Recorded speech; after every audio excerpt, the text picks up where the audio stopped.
The ladder creaked under Finn Keller's weight as he climbed toward the hayloft.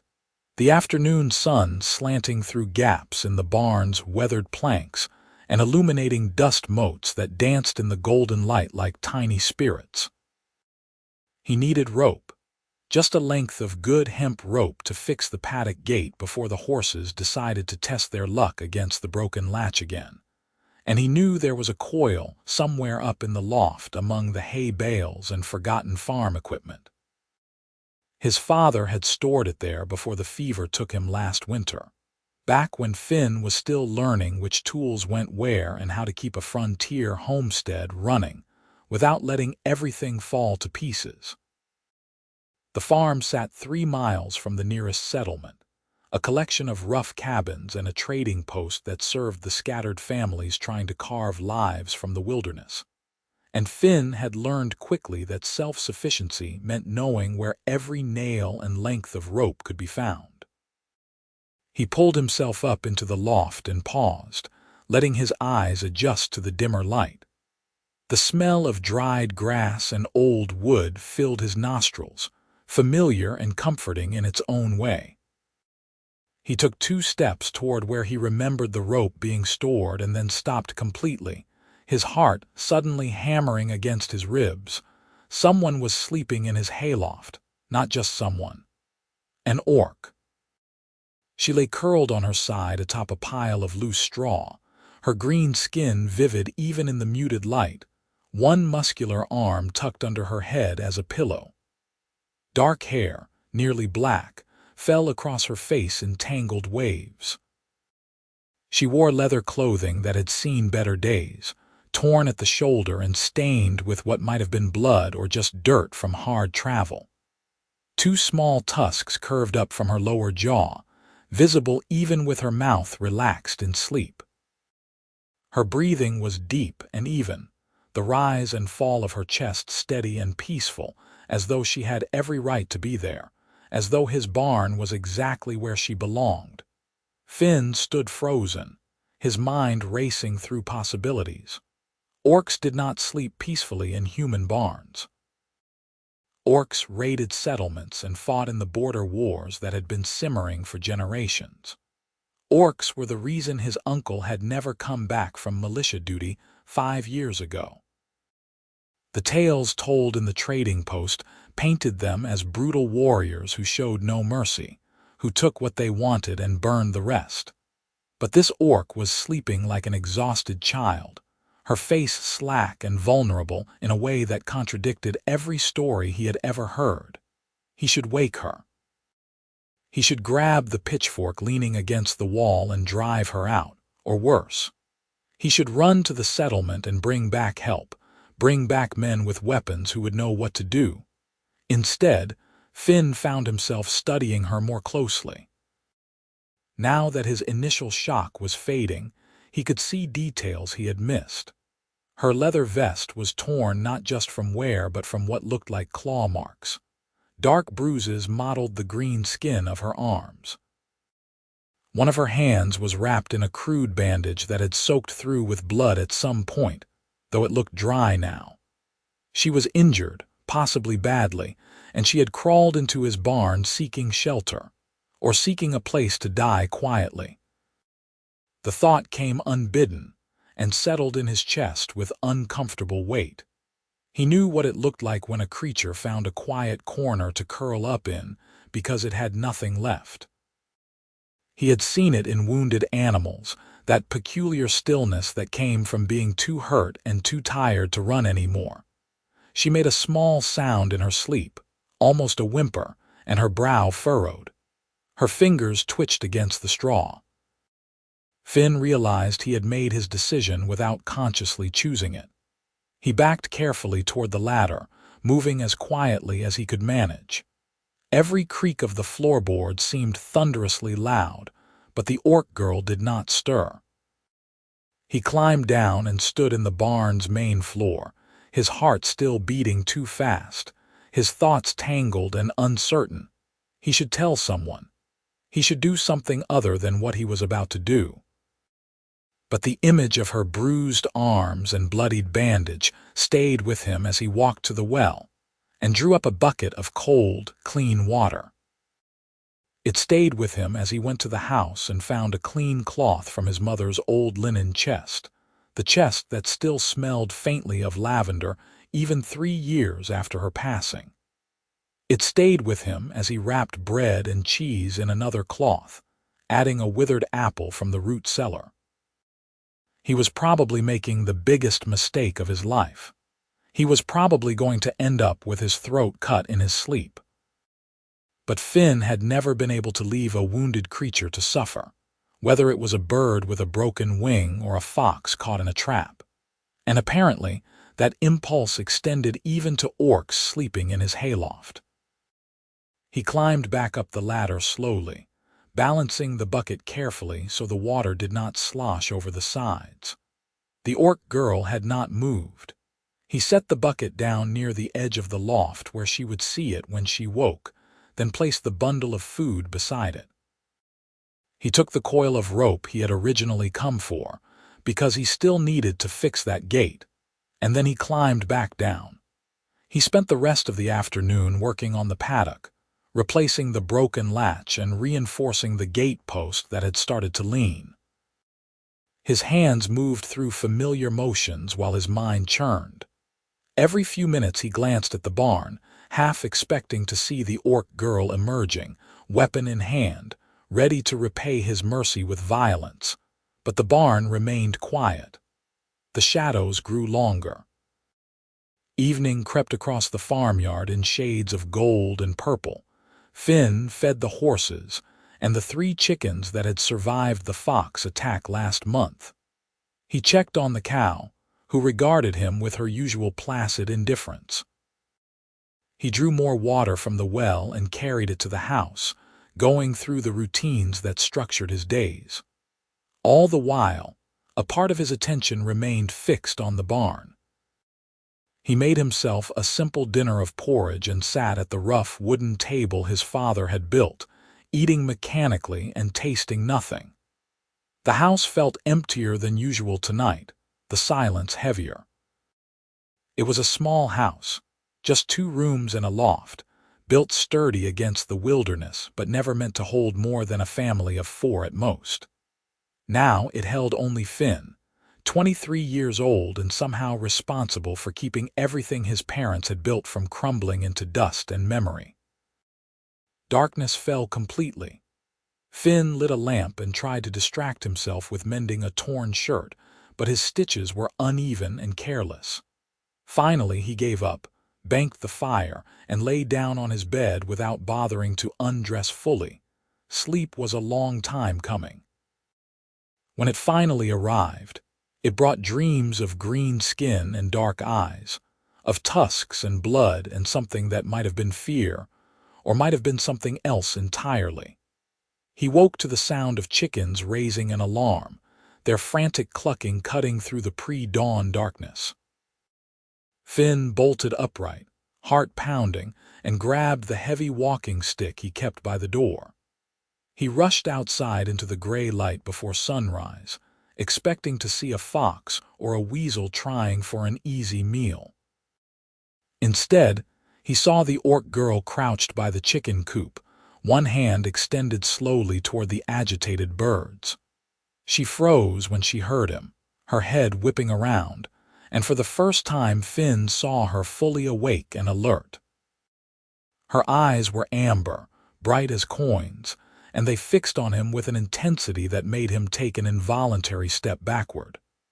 She rose slowly to her full height, and he realized she was tall, nearly matching his own 6 feet. Her hand moved to the knife at her belt, not drawing it but resting there, ready. They stared at each other across the farmyard. Finn was acutely aware that he was holding a walking stick while she had an actual weapon, and that her muscular build suggested she knew how to use it. The bruises on her arms looked darker in the early light, and he could see now that she had a cut on her forehead that had scabbed over badly. "I am not here to harm you," she said, and her voice was lower than he expected, rough around the edges like she had not used it in days. She spoke the common tongue with an accent that made the vowels longer, the consonants harder. I needed shelter. I will leave. You are hurt, Finn said, and was surprised to hear his voice come out steady. That is my concern, not yours. She took a step toward the tree line, moving carefully, favoring her left leg. Wait. The word left his mouth before he could think better of it. She paused, looking back at him with suspicion clear on her face. There is water, food, in the barn. Did you find them? Her expression shifted, became more guarded if that was possible. I found them. Was that you? Yes. Why? It was a good question. Finn did not have a good answer. You looked like you needed it. She studied him for a long moment, and he had the uncomfortable feeling of being assessed and measured, of being judged by standards he did not understand. I took only water, she said finally. I will not steal from you. It was not stealing if I left it for you. Humans do not leave food for orcs.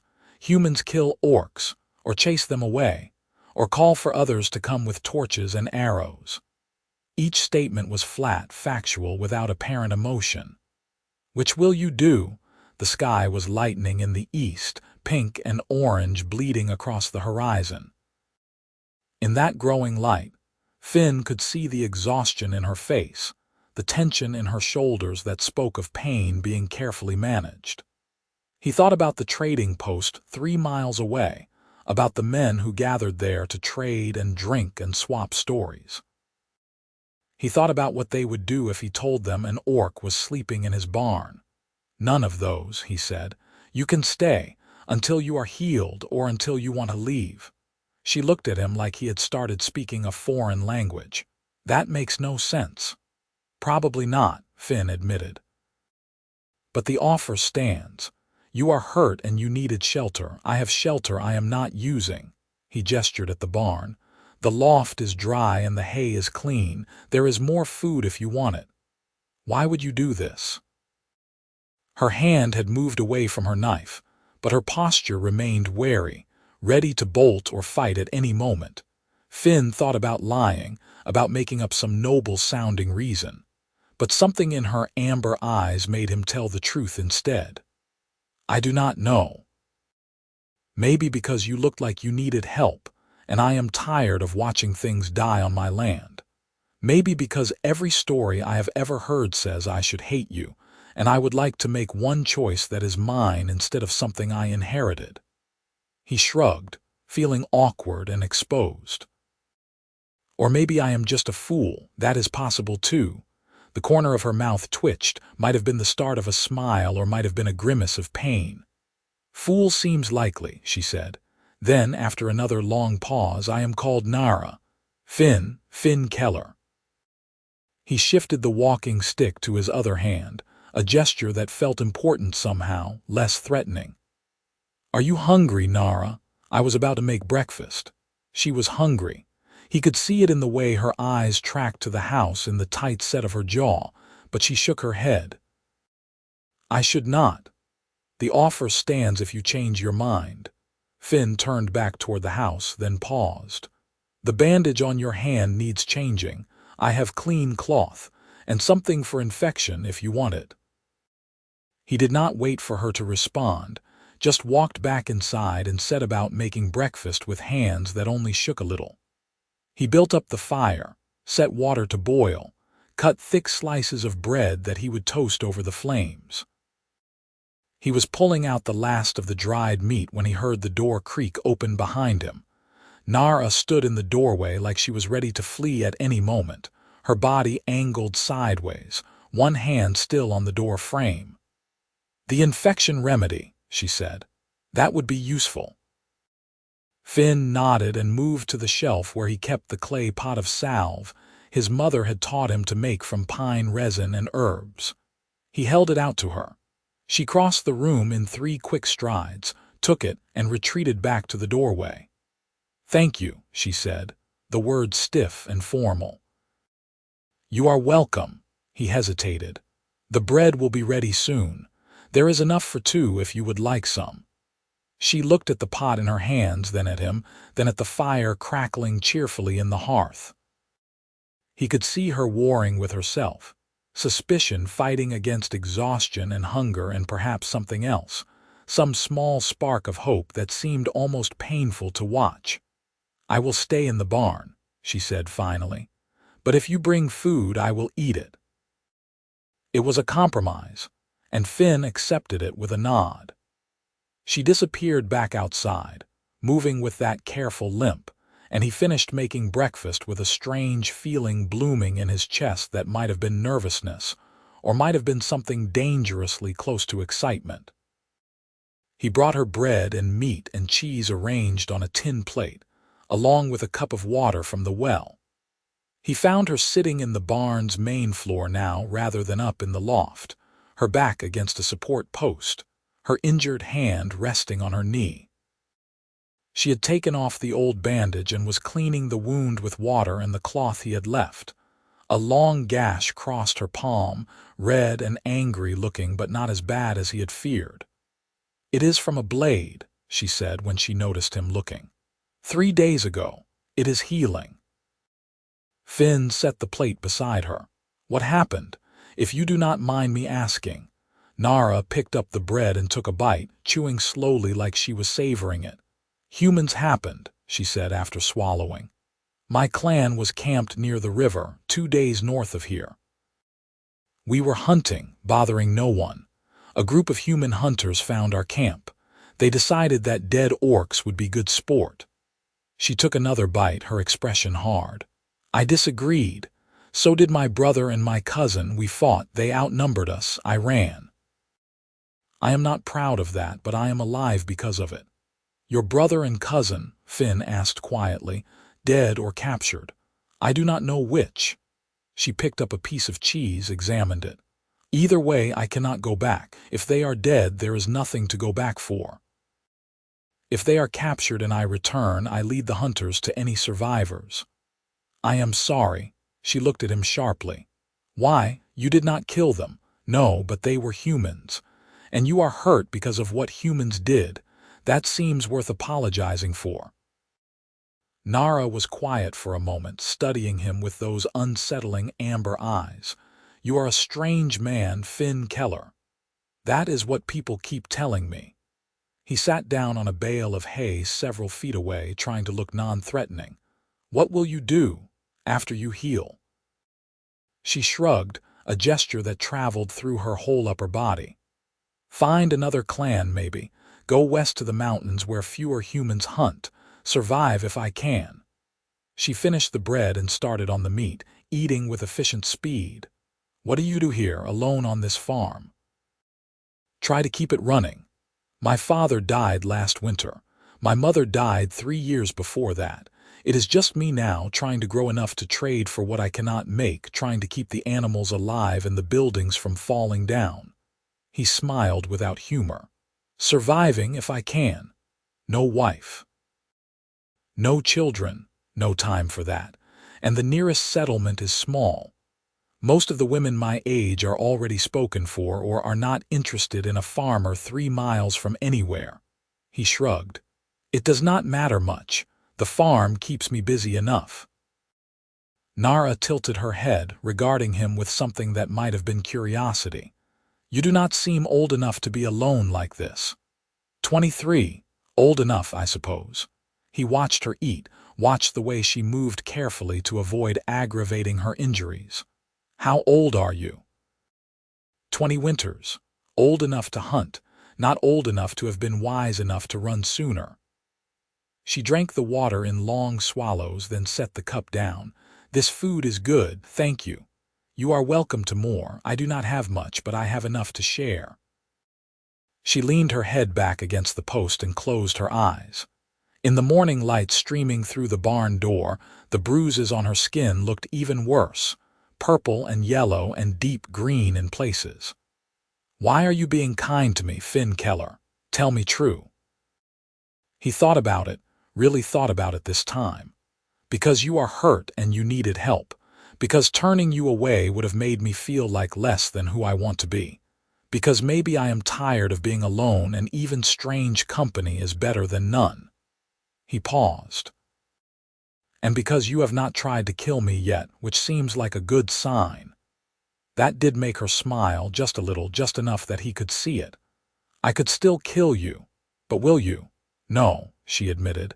"You gave me food and shelter. I am many things, but I am not dishonorable." They sat in silence for a while, Finn on his hay bale and Nara against her post, the morning sounds of the farm filling the space between them. Birds sang in the trees. The cow lowed from the paddock. Somewhere in the distance, a fox barked. Finally, Nara spoke again, her eyes still closed.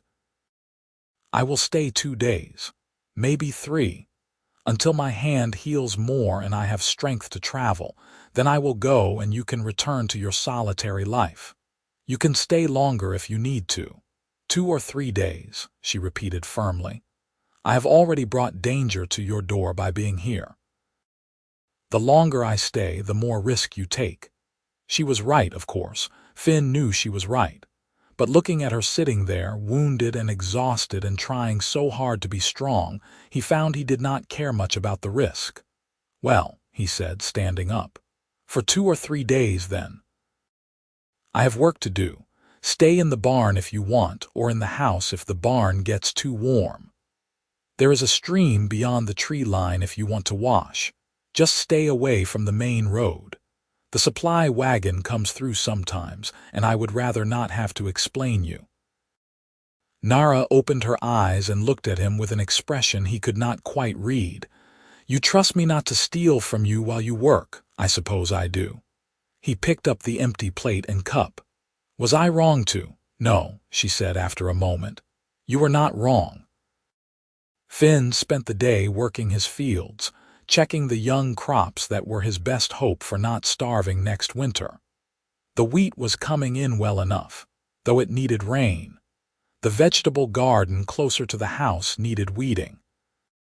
He worked steadily, falling into the rhythm of physical labor, but his mind kept drifting back to the barn and the orc girl sheltering there. It was insane, what he was doing. Harboring an orc was the kind of thing that could get him driven out of the settlement or worse. The border wars might have cooled to an uneasy peace in recent years, but that peace was fragile and built on mutual distrust. Humans saw orcs as monsters. Orcs saw humans as invaders and murderers. The fact that both were partially right did not make anything easier. But Nara had looked so exhausted when he found her, so hurt and young and desperate. She reminded him of the fawn he had found last spring with its leg caught in a crevice, all terror and defiance and vulnerability. He had freed it and it had bounded away without a backward glance, but he had felt good about it anyway, felt like he had done something that mattered. Maybe this was the same. Maybe he just needed to help her heal enough to leave. And then she would bound away into the wilderness, and he would go back to his ordinary, solitary life. Or maybe he was lying to himself about what he was hoping for. At midday, he brought more food to the barn and found Nara up in the loft again, changing the bandage on her hand with the salve he had given her. The wound looked better already, less red and angry. She had also washed somehow, her hair still damp and hanging in thick waves around her face. She looked better, more alert, though she still moved stiffly. "How is it?" he asked, nodding at her hand. "Better. Your salve is good." She finished wrapping the clean cloth around her palm and tied it off efficiently. "I cleaned and mended my vest.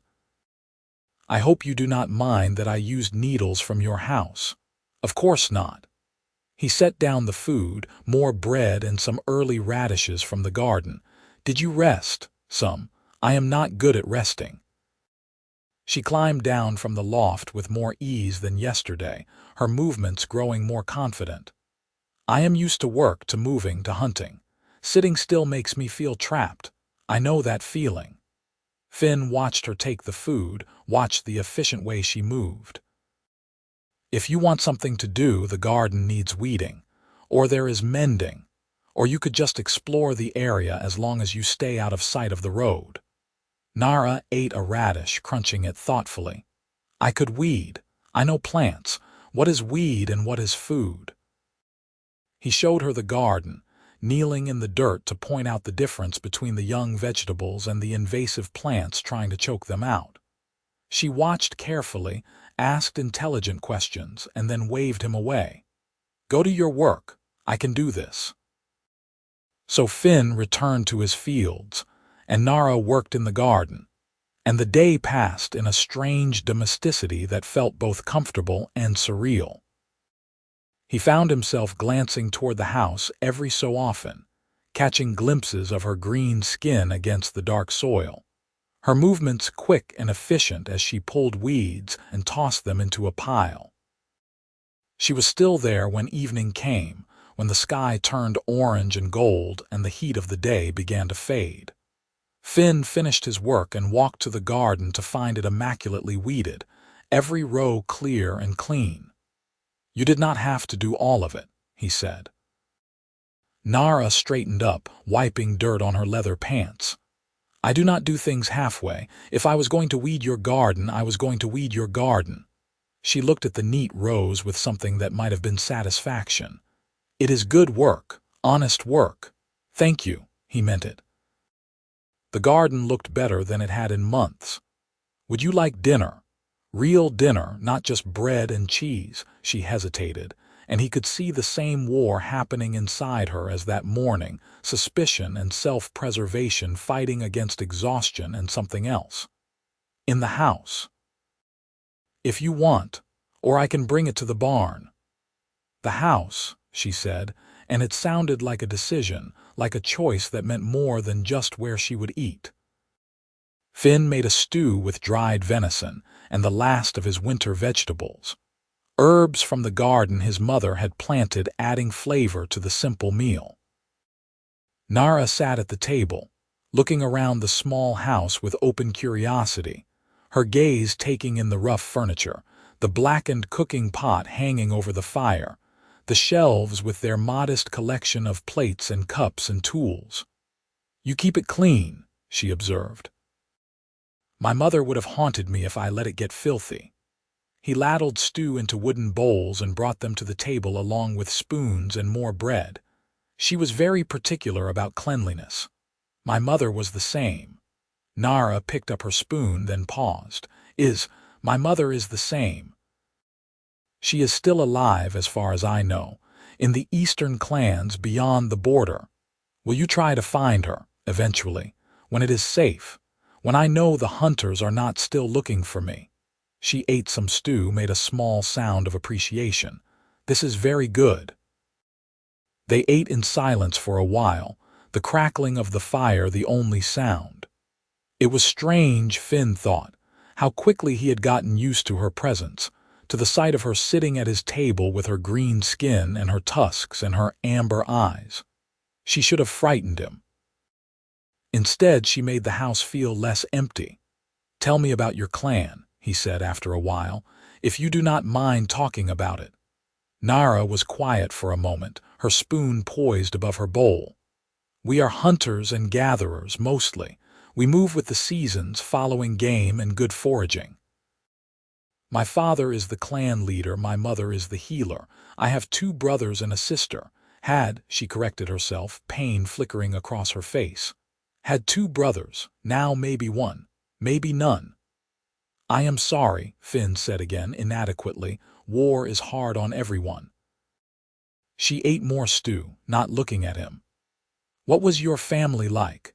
So Finn told her about his father, who had been a soldier before becoming a farmer, who had taught him to fight and to plant and to fix anything that broke.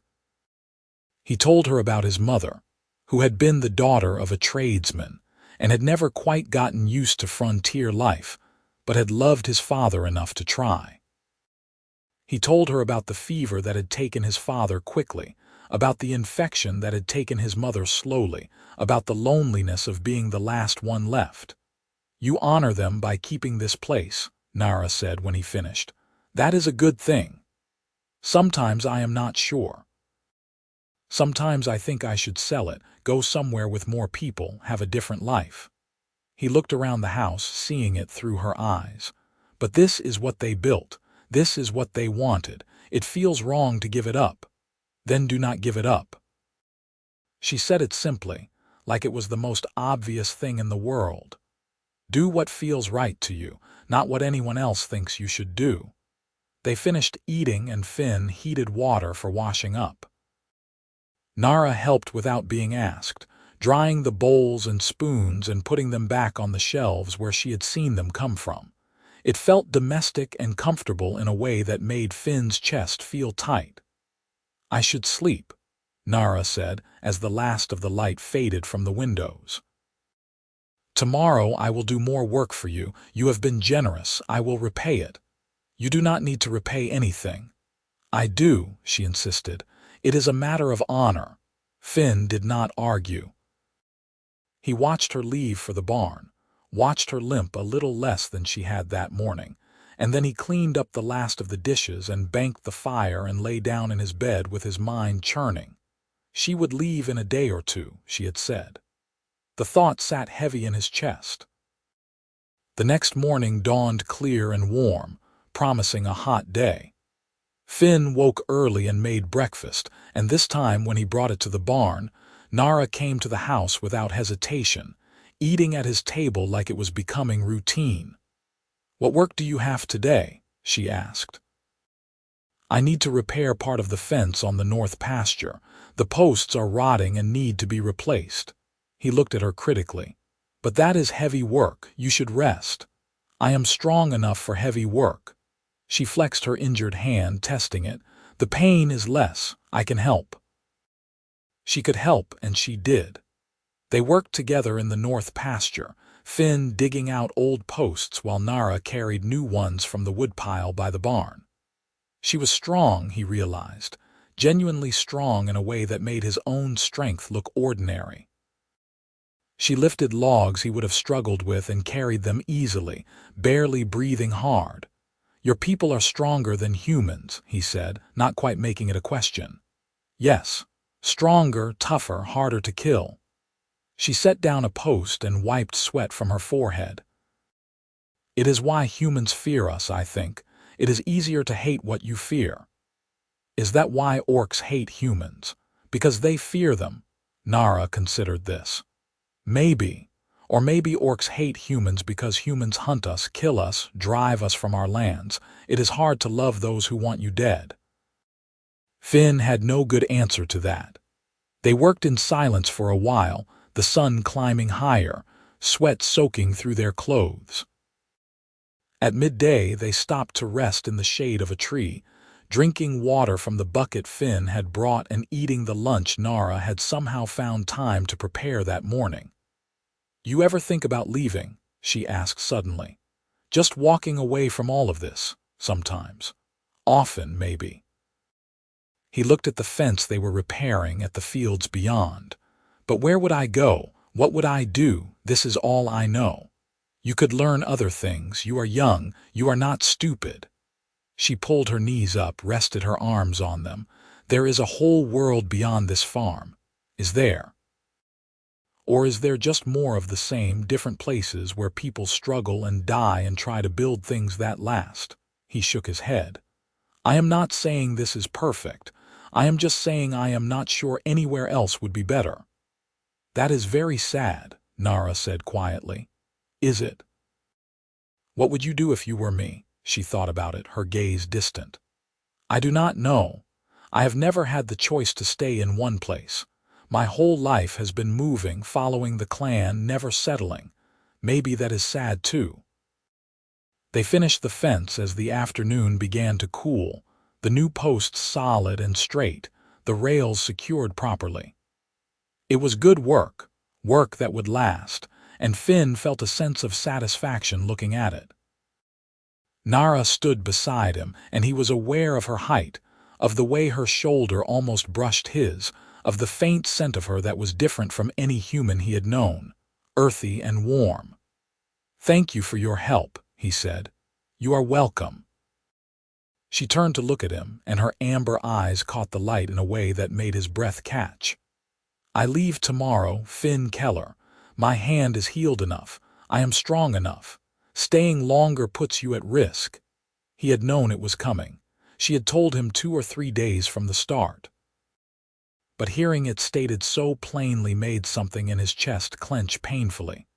"Where will you go?" "West, toward the mountains. There are rumors of orc settlements there, places where humans do not hunt so frequently." She looked away. "I will survive, I always do. You could stay." The words came out before he could stop them, before he could think about how foolish they were. "You could stay here. I could use the help. You could use a safe place."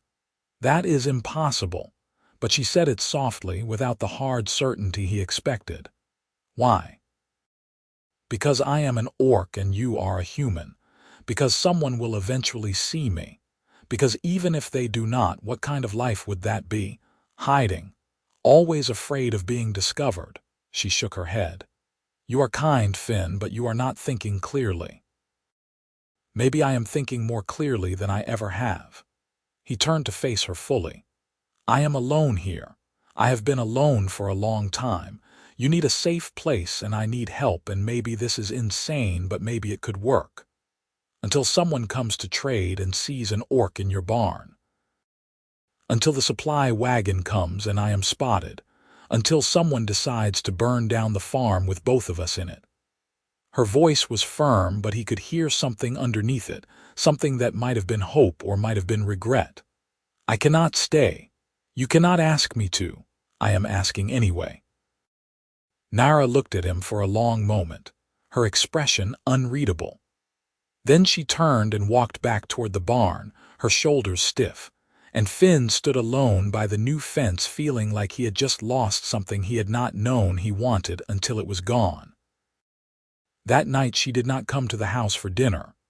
Finn ate alone, the food tasteless, the silence oppressive. He brought a plate to the barn, but she was up in the loft and did not come down, just called out a quiet thanks that felt like a dismissal.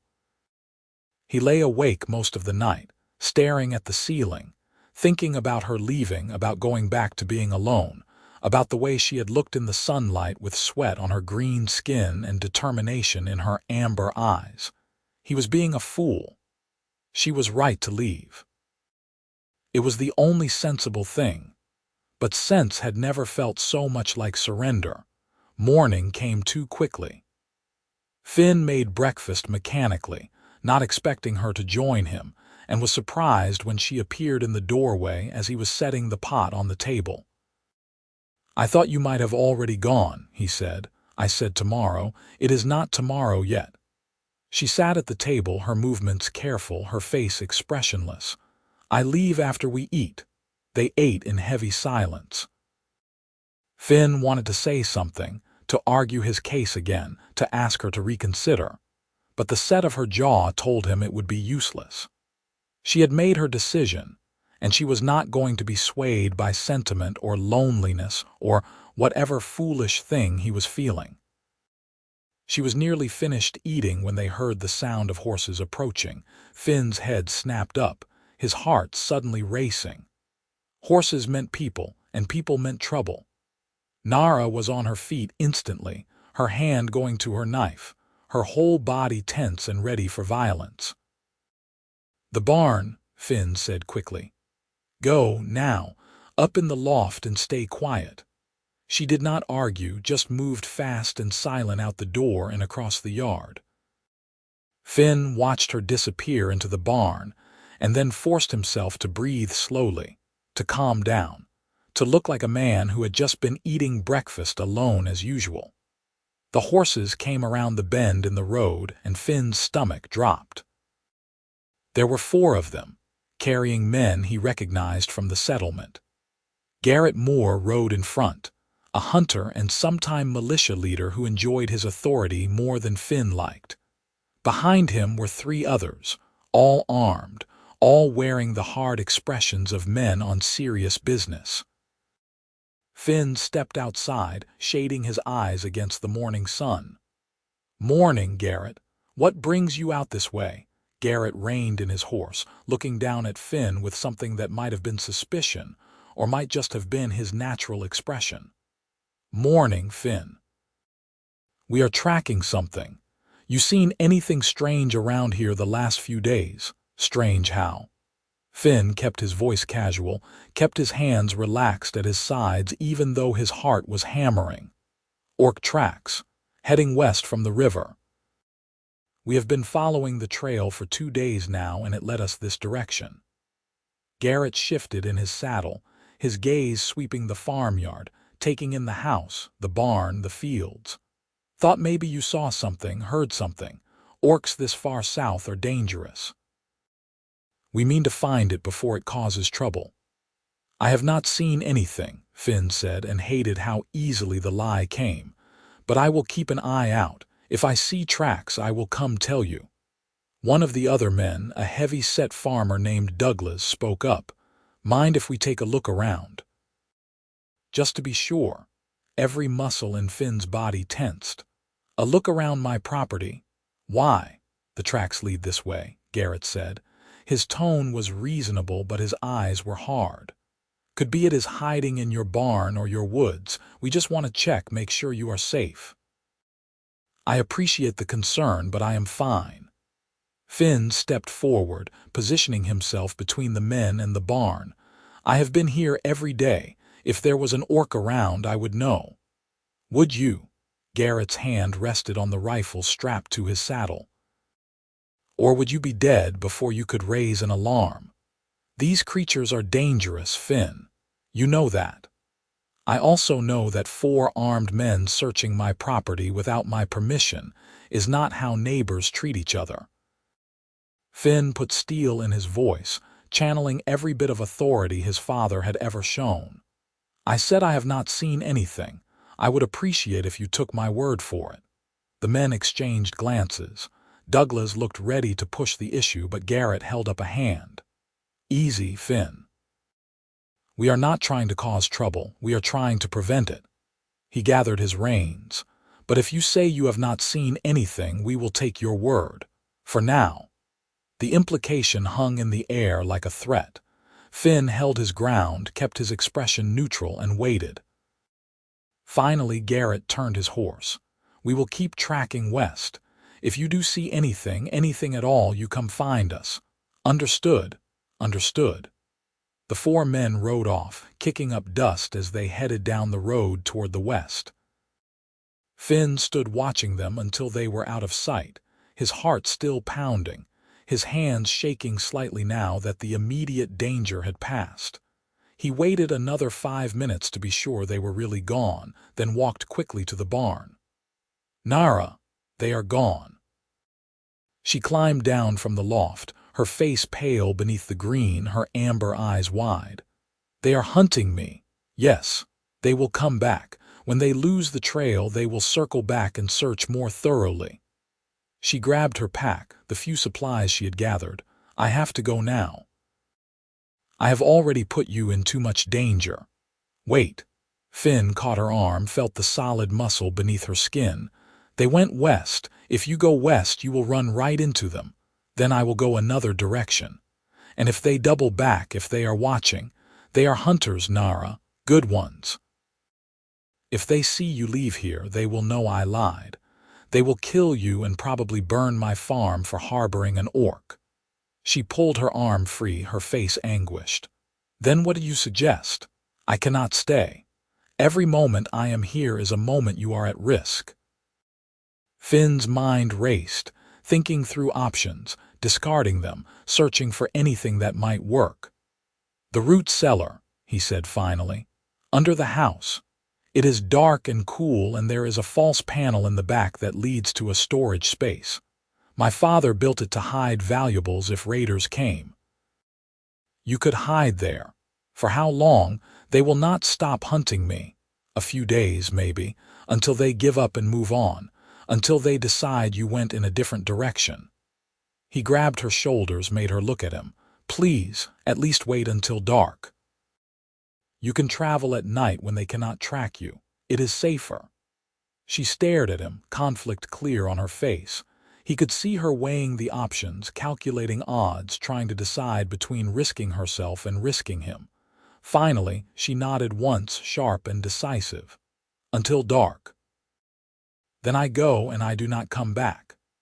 Until dark, Finn agreed, even though the words felt like stones in his mouth. He showed her the root cellar, the hidden space behind the false panel where she could squeeze herself if someone came looking. It was cramped and musty, but it would work. She settled in with her pack, her knife, and a water skin, looking like a wild thing caged. "I will be back before dark," he promised. "Stay quiet. Stay hidden."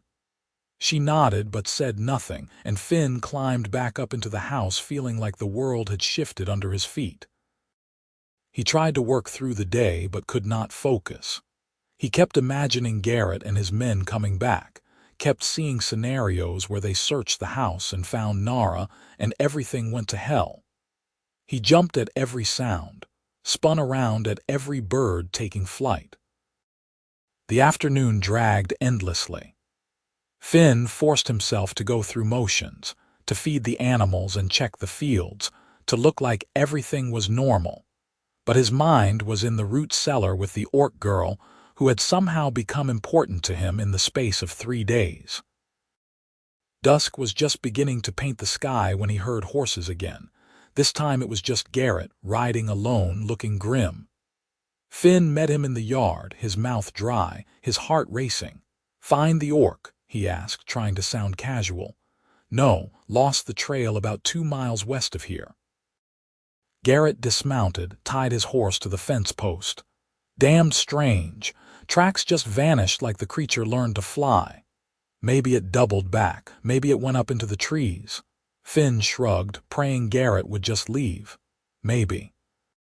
Garrett looked at the house, at the barn, his eyes sharp and assessing. "Or maybe it found a place to hide closer than we thought. I told you I have not seen anything. And I believe you, Finn. I do." Garrett smiled, but it did not reach his eyes. "But I would be a poor hunter if I did not check thoroughly. So I am going to ask you one more time. Have you seen an orc? Have you heard anything unusual? Has anything around your property seemed disturbed?" Every instinct screamed at Finn to maintain the lie. But looking at Garrett's face, at the suspicion clear in his eyes, he knew the hunter already suspected. He knew that if Garrett searched and found Nara, it would be worse than if Finn admitted it now. But he could not. He could not betray her like that. "I have not seen an orc," he said firmly. "If I had, I would have come to you. You know me, Garrett. You know my family. We are not orc sympathizers." Garrett studied him for a long moment, then he nodded slowly.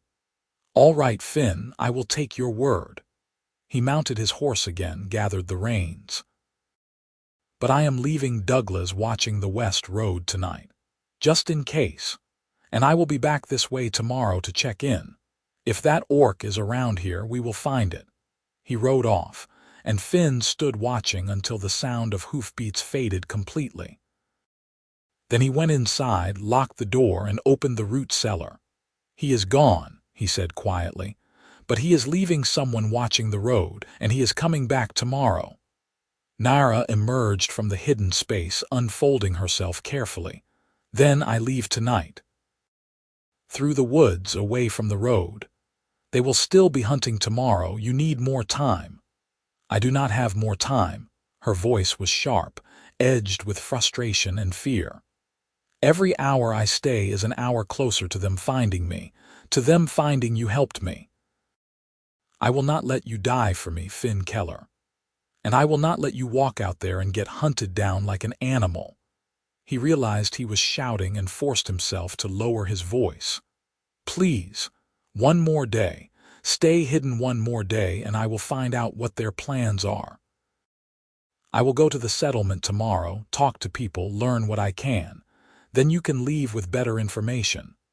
Why do you care so much?" Her amber eyes searched his face, looking for answers he was not sure he could give. "I am nothing to you, a stranger, an orc. Why risk everything for me?" Finn looked at her, really looked at her green skin and her tusks and her fierce, frightened eyes. He thought about the past 3 days, about working beside her in the garden and at the fence, about eating meals together and talking about life and loneliness. He thought about how the house had felt less empty with her in it, how the silence had felt less oppressive. "Because you are not nothing," he said finally. "Because I have spent so long alone that I forgot what it was like to have someone to talk to work beside, to care about. Because in 3 days you have made me feel more alive than I have felt in 3 years." He took a breath. "And because I think you feel it too, whatever this is between us, I think you feel it." Nara stared at him, her expression raw and vulnerable. "That makes it worse," she whispered. "That makes leaving harder. Then do not leave, not yet, not like this." He reached out, hesitated, then took her hand, the one that was still bandaged, and held it gently. "Stay one more day, let me help you, let me find a way to keep you safe." She looked down at their joined hands, green and tan, different and somehow right together. "One more day," she said finally. "But that is all. After that I go, even if you ask me not to." "One more day," Finn agreed, and hoped desperately that it would be enough time to think of something, anything, that could change the impossible situation they were in. That night, Nara stayed in the house, sleeping on a pile of blankets by the fire rather than returning to the barn. It felt too dangerous to have her outside, too exposed if Garrett decided to come back in the dark. Finn lay in his bed listening to her breathing, steady and deep, and wondered what he was doing, what he was thinking, how he had gotten here. He was falling for her. It was insane and impossible and completely true. Somewhere in 3 days, the orc girl sleeping on his floor had become important to him in a way he could not fully articulate. The thought of her leaving hurt. The thought of her being hunted and killed hurt worse. There had to be a way. There had to be something he could do. Morning came too quickly. Finn rose early, made breakfast while Nara watched from her blankets, and then prepared to ride to the settlement. "Stay inside," he told her. "Keep away from the windows. I will be back before afternoon." "Be careful," she said, and the worry in her voice made his chest ache. The ride to the settlement took 40 minutes, and Finn spent every moment of it trying to figure out what to say, how to learn what he needed without raising more suspicion. The trading post was busy when he arrived. People gathered to buy supplies and exchange news. He tied his horse and went inside, nodding to familiar faces, listening to conversations. Garrett was there, holding court near the back with a group of men. Finn grabbed a bag of flour he did not particularly need and lingered near enough to hear. "Lost the trail completely," Garrett was saying, frustration clear in his voice. "Creature just vanished. I have hunted for 20 years and never seen anything like it." "Maybe it died," someone suggested. "Could have bled out somewhere hidden. Maybe, or maybe someone is hiding it." Garrett's gaze swept the room and Finn busied himself examining nails. "But we will keep looking. I have men watching the roads. If it is still alive, we will find it." Finn's stomach churned. He paid for the flour, exchanged a few pleasantries with the trader, and was heading for the door when Garrett called his name. "Finn, got a minute?" He turned slowly, pasting on a neutral expression. "Sure, what do you need?" Garrett walked over, lowered his voice. "I wanted to apologize for yesterday. I know I came on strong, questioning you like that. You have always been a good neighbor. I should not have implied otherwise." "It is fine. You were doing your job." Finn shifted the bag of flour, ready to leave. "Still, I just worry, you know. You are out there alone. If something happened, who would know?" Garrett clapped him on the shoulder. "But I am sure you can take care of yourself. Your father taught you well." "He did." Finn forced a smile. "I appreciate the concern, though." He left before Garrett could say anything else, riding back to the farm faster than he should have, his mind racing. They were still hunting. They were watching the roads, and Garrett suspected something. Finn was sure of it. The apology had felt like a test. Nara was waiting by the window when he got back, careful to stay hidden but clearly anxious. "What did you learn?" He told her everything, watching her face grow more closed with each word. When he finished, she nodded once, sharp and final. "Then I leave tonight. There is no other choice." Through the woods they will be watching. Nara, they know these lands. They hunt here constantly. If you leave tonight, they will hear you or see you or track you in the morning. Finn felt desperate, felt like everything was slipping away. "We need a better plan." "There is no better plan." She stood up, started pacing. "I cannot stay. They will find me, and when they do, they will kill us both. This was always going to end this way. I should never have stayed as long as I did." "Do not say that." "It is true. I put you in danger by being here. I am still putting you in danger." She turned to face him, her eyes bright with unshed tears. "You have been kind. Kinder than any human has ever been to me, but kindness is not enough to change what we are. I am an orc. You are a human. There is no future where that works. Then we make a future where it does." The words came out fierce, almost angry.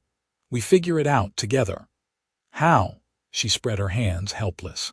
"Tell me how that works, Finn. Do I hide in your root cellar forever? Do we run away together and spend our lives hunted by both our peoples? Do we pretend this is anything other than impossible?" He did not have an answer. He wanted to desperately, but every scenario he could think of ended badly. They stood looking at each other, the space between them heavy with everything they could not say, could not have, could not be. Finally Nara broke the silence. "I will wait until dark. I will leave through the woods to the north, away from the roads. I will move fast and quiet, and I will survive, because that is what I do." Her voice was steady, but he could hear the pain underneath. "And you will go back to your life. You will be safe. That is what matters." "You matter," Finn said roughly. "You matter to me." "I know." She smiled, sad and beautiful. "That is the problem." The rest of the day passed in awful tension. They tried to distract themselves with chores, but everything felt hollow, meaningless. Finn caught himself watching Nara as she moved through the house, memorizing details he had not taken time to notice before. The way she tucked her hair behind her pointed ears when she was thinking. The small gap between her front teeth when she smiled. The graceful economy of her movements, efficient and controlled. He was in love with her. The realization hit him with perfect clarity as he watched her washing dishes in the late afternoon light. Somewhere in 3 days he had fallen completely, impossibly in love with an orc girl who was about to walk out of his life forever. It was the worst timing imaginable. It changed nothing about their situation. It changed everything about how he felt. Dinner was a quiet affair. They ate bread and cheese because neither of them had the energy for anything more complicated. Nara pushed food around her plate, eating mechanically. Finn was not even pretending. "I wish things were different," she said softly. "So do I. If the world was not what it is. If humans and orcs were not enemies. If we had met some other way, some other time." She looked up at him, her amber eyes luminous. "Maybe then this could have been something." "It is something now," Finn said, "even if it can only be something for a little while." They sat in silence as darkness fell, both of them knowing what came next and neither wanting to be the first to say it. Finally Nara stood. "I should go. It is dark enough." Finn rose too, feeling like his chest was being crushed. "At least let me walk you to the tree line." She hesitated, then nodded. "All right." They went outside together into the warm night. The stars were brilliant overhead, scattered across the sky like diamonds. An owl hooted somewhere in the distance. The farm looked peaceful, innocent, like it had no idea of the drama playing out. At the edge of the woods, Nara turned to face him. "Thank you, Finn Keller, for everything. I will not forget your kindness." "Nara, he stopped, not sure what he wanted to say, how to say it. She reached up and touched his face, her palm rough against his cheek. "I know," she said softly. "I feel it too." And then she kissed him. It was awkward at first, tusks and different heights and neither of them quite sure how to make it work. But then they figured it out, mouths slanting together, and it was perfect in a way Finn had never experienced. She tasted of bread and herbs and something indefinably her. Her skin was warm under his hands. She made a small sound against his mouth that might have been a gasp or might have been his name. When they broke apart, both of them were breathing hard. Nara rested her forehead against his, her eyes closed. "Come with me," she whispered. "We can go west together, find somewhere neither of our peoples hunt, start over. I cannot leave the farm, it is all I have. Then I will stay, we will hide, we will make it work somehow. They will find you, you said so yourself. Then what do we do?" She pulled back, looked at him with desperation clear on her face. "Because I do not want to leave. I do not want to walk away from this from you, but I do not see how we can stay." Finn's mind raced, turning over every possibility, every option. And then, like sunlight breaking through clouds, an idea formed. It was risky. It was probably insane. But it was the only thing he could think of that might actually work. "Come back to the house," he said. "I have an idea." They sat at his table and Finn laid it out as clearly as he could. "The problem is that you are being hunted. The problem is that you are an orc and that makes you a target. But what if you were not just an orc? What if you were my orc?" Nara frowned. "I do not understand." "What if we told people you were my wife?" She stared at him. "That is insane." "Is it? Yes, human-orc marriages are rare, but they exist. There are precedents, especially on the frontier where people are more practical than political." He leaned forward, the idea gaining momentum in his mind. "If we say you are my wife, legally bonded, then you are under my protection. Garrett cannot hunt you without going through me. The settlement cannot drive you out without cause. They would never accept it. They would say it is a lie. So we make it true." Finn took her hands, held them tightly. "Marry me, Nara. For real. We can go to the settlement, declare our intent, have it witnessed. By the time Garrett figures out you are the orc he was hunting, it will be too late. You will be legally my wife, a resident of the settlement with all the protections that brings. You would do that. Tie yourself to me permanently just to keep me safe." "I would do that because I want to be tied to you permanently." He squeezed her hands. "I know it is fast. I know it is crazy.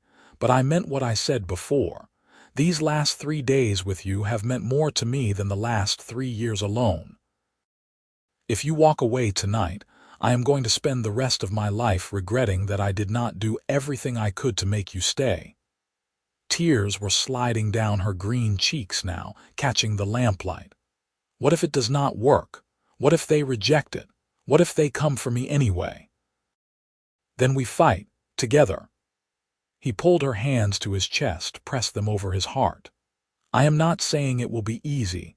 I am not saying there will not be consequences. But I would rather face those consequences with you than spend my life safe and alone." Nara looked at him for a long moment, searching his face. "You really mean this?" "I have never meant anything more in my life." She laughed, the sound half sob, and pulled him into a kiss that was deep and fierce and full of hope and terror and something that felt like joy. When they broke apart, she was smiling through her tears. "Yes," she said. "Yes, I will marry you, Finn Keller, and we will make this work or we will go down fighting." They spent the rest of the night planning, figuring out details, preparing for what would come.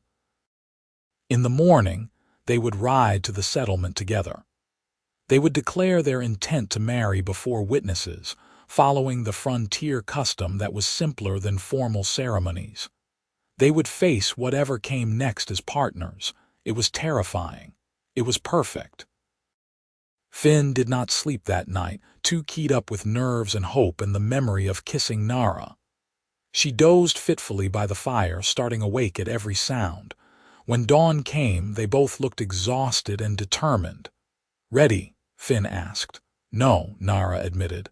"But let us do it anyway." They rode to the settlement together, Nara sitting behind Finn on his horse, her arms wrapped around his waist. People stared as they entered the trading post, eyes going wide at the sight of an orc riding openly into town. Murmurs started immediately, spreading like wildfire. Garrett was there, and his hand went to his rifle the moment he saw Nara. "What the hell is this, Finn?" Finn dismounted, helped Nara down, and faced the growing crowd with his head high. "This is Nara. She is an orc, as you can see. She is also going to be my wife. We are here to declare our intent and have it witnessed according to frontier law." The silence was absolute. People stared in shock. Garrett looked like he might explode. "You cannot be serious," Garrett finally said. "That is the orc we have been hunting. It is a killer." "She defended herself against attackers," Finn said firmly. "And she has a right to defend herself, same as any of us. She has done nothing wrong except be an orc in human lands." "It is an abomination," someone shouted from the crowd. "It is legal," Finn shot back.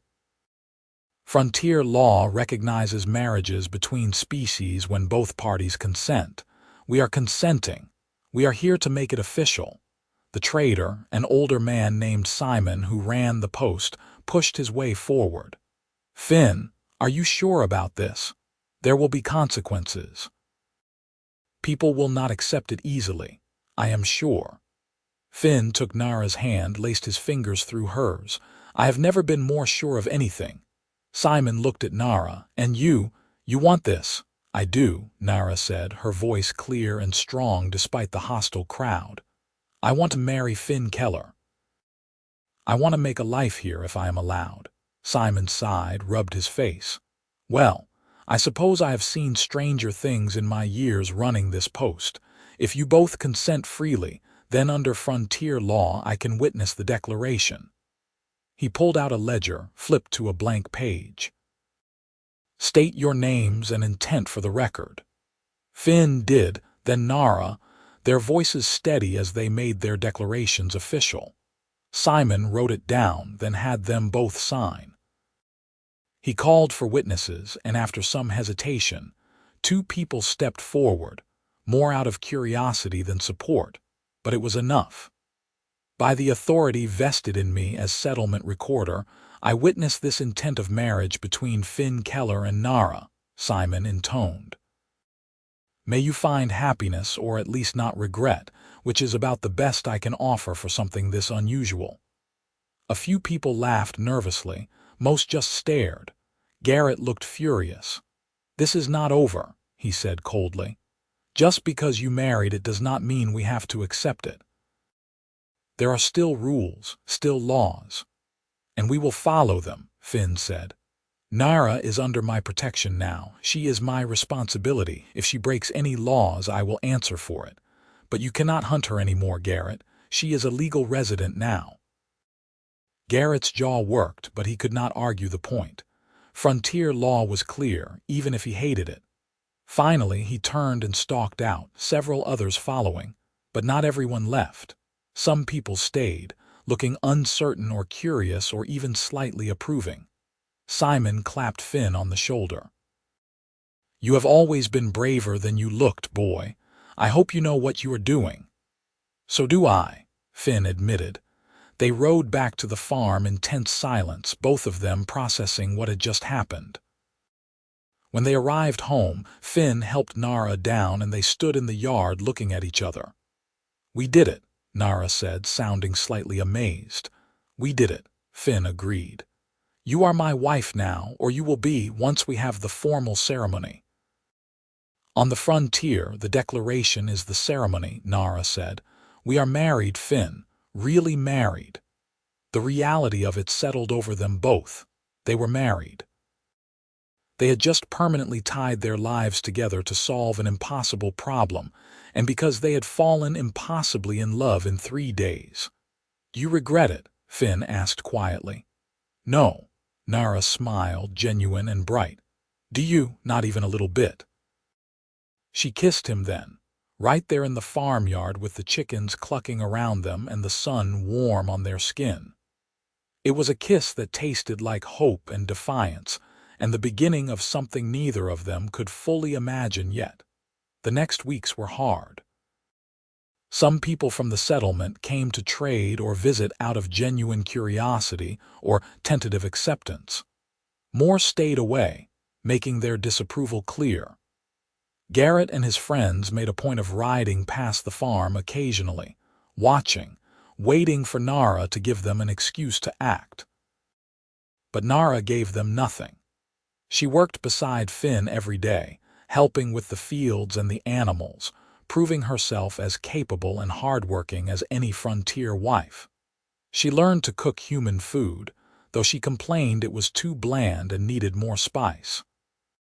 She mended clothes and fixed things that broke, and turned out to be surprisingly good at haggling when traders came by. They learned each other slowly, navigating the strange intimacy of marriage. Finn learned that Nara sang in her own language while she worked, low and rhythmic and beautiful. Nara learned that Finn talked to the animals like they could understand him, and somehow it seemed like they did. They learned how to sleep beside each other, how to argue without it turning cruel, how to laugh at the absurdity of their situation while still taking it seriously. They learned how to be a family of two, carved out of necessity and stubbornness and unexpected love. Summer deepened. The crops grew tall and healthy. Finn taught Nara more about farming, and she taught him about tracking and foraging, about reading the forest and finding food and medicine he had never noticed before. The farm thrived under their combined efforts in a way it never had when Finn worked alone. Not everyone accepted them. There were still cold looks in the settlement, still whispers and pointed silences. But there were also people who came around, who saw that Nara was not a monster, who appreciated that she worked hard and treated them with respect. Slowly, grudgingly, some people started to accept that Finn and Nara were a permanent fixture. Simon the trader became an unlikely ally, making a point of treating Nara the same as any customer. A few of the younger settlers, especially those who had grown tired of the old prejudices, started greeting her in town. It was not acceptance, not really, but it was the beginning of something that might become acceptance given enough time. 3 months after their hasty marriage, Finn woke to find Nara standing at the window, looking out at their land with an expression he could not quite read. "What are you thinking?" he asked, coming to stand beside her. "That I am happy," she said simply. "I did not expect to be. I expected to spend my life running or hiding or fighting. I never expected to find a home." She turned to look at him. "But I have. Here with you, this is home." Finn put his arm around her shoulders, pulled her close. "For me too. I was alone here for so long, and now I am not." "That is everything." She leaned into him, solid and warm and real. "Your people will never fully accept me, you know. There will always be some who see me as an orc first and your wife second. I know. But there will also be some who see you as Nara, as yourself. As someone who belongs here as much as anyone." He kissed the top of her head. "And honestly, I do not care much what everyone else thinks, as long as you are happy, as long as we have this." "We have this," she confirmed, "for as long as we want it." That winter, Nara found out she was pregnant. The news terrified both of them. Neither knew what a half-human, half-orc child would be like, what challenges they would face, how the settlement would react. But beneath the terror was excitement, a sense of creating something entirely new.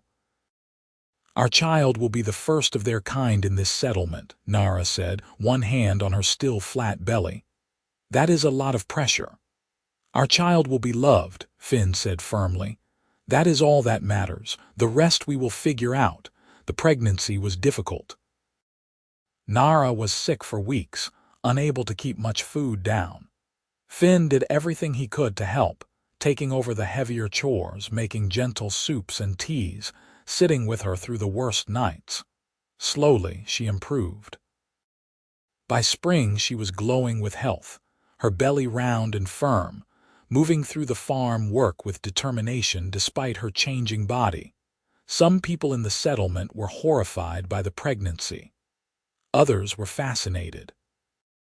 A few of the women, including Simon's wife Martha, came to visit and offer advice, treating Nara with a cautious acceptance that felt like progress. When Nara went into labor on a hot summer night, Martha was there to help, along with another woman who had experience as a midwife. Finn paced outside, heart in his throat, listening to Nara's cries and feeling utterly helpless. It took hours. Dawn was breaking when the midwife finally emerged, smiling. "You have a daughter," she said. "Healthy and loud. Your wife did well." Finn rushed inside to find Nara propped up in bed, exhausted but radiant, holding a tiny bundle. He approached slowly, hardly daring to breathe, and looked down at their child. She was perfect. She had green-tinted skin, lighter than Nara's but darker than human normal. Tiny nubs of tusks were just visible. Her eyes, when she opened them, were a striking mix of amber and brown. She had her mother's pointed ears and her father's nose. She was entirely herself, something new and unprecedented and beautiful. "She is perfect," Finn whispered. "She is ours," Nara said, tears streaming down her face. "Finn, we made a person, a whole new person." They named her Kara, which in the orc tongue meant brave gift. She was all of that and more. The settlement did not know what to make of Kara at first. Some people stared. Some made unkind comments. But babies have a way of softening even hard hearts, and Kara was an exceptionally sweet-natured baby. She smiled at everyone, reached for anyone who came close, and laughed with a joy that was infectious. Slowly, gradually, Kara did what months of Finn and Nara's work could not quite accomplish on its own. She made people see them as a family rather than an oddity. She made the abstract concept of human-orc relations into something concrete and innocent and worth protecting. By the time Kara was learning to walk, more people in the settlement were friendly than hostile. Garrett had moved on to a different district, his particular brand of intolerance wearing thin even among his former supporters. New families had moved in, younger people with less rigid views, people who saw Finn and Nara's farm as successful and their family as just another part of the community. It was not perfect. There were still people who disapproved, still occasional incidents of prejudice that stung. But it was better. It was livable. It was home. 5 years after Finn climbed into his hayloft looking for rope and found an orc girl sleeping in the straw, he stood in his fields at sunset watching Nara and Kara playing near the house.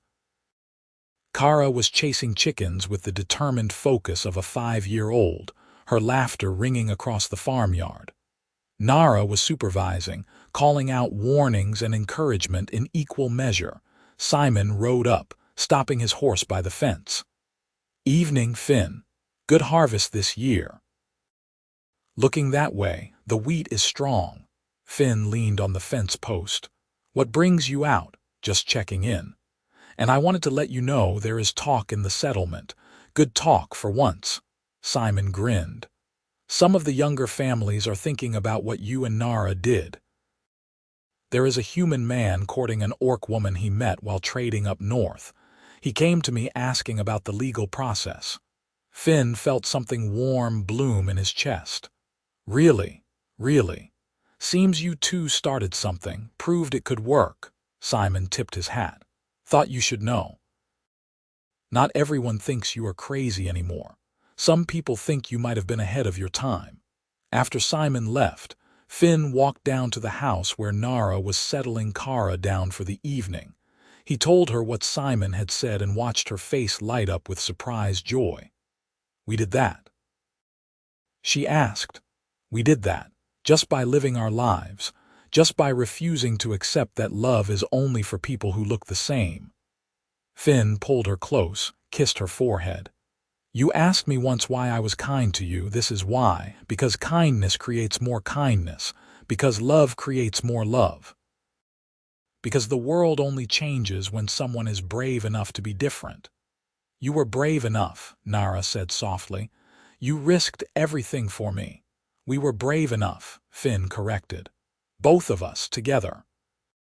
That night, after Kara was asleep and the farm was quiet, Finn and Nara sat on their porch watching the stars. It was a moment of peace, of contentment, of knowing that they had built something worth building. You ever regret it? Nara asked. Climbing into that hayloft, finding me.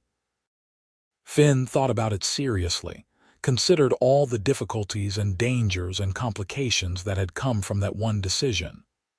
Not for a second, he said finally.